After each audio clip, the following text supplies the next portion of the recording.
هل أنتم على دراية بهذا المكان وين كاين محطة القطار للجزائر، أنه كاين ضريح ولا زاوية سيدي عبد القادر؟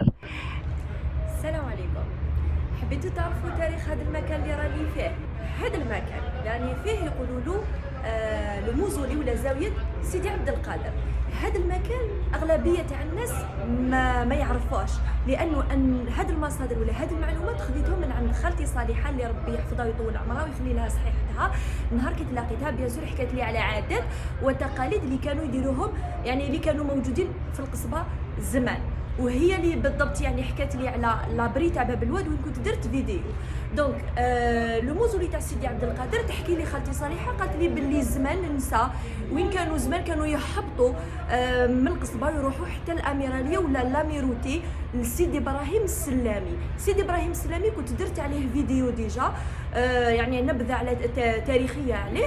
دونك كانوا يروحوا يزوروا لو موزولي تاع سيدي ابراهيم السلامي، وكانوا يرفدوا ولا يركبوا بلوتو الفلوكه، كانت تقول لي بصردي ولا نص صردي ولا زوج صردي على حسب يعني زمان كيفاش كانوا يحسبوا لهم، ويركبوا الفلوكه ويمشوا كامل البحر باش يجوا لهنايا حتى لو موزولي تاع سيدي عبد القادر اللي راه موجود يعني في الطرف تاع البحر. دونك كانوا يجوا يزوروه. بيان سور زمان كانت النيه يعني كانوا يديروا هذاك لو تراجي في البحر في فلوكه، وكانوا يجوا يعني كما قلت كانت النيه كانوا يجوا يزوروا هاد الاولياء الله الصالحين، وكل واحد كيفاش كانت نيته.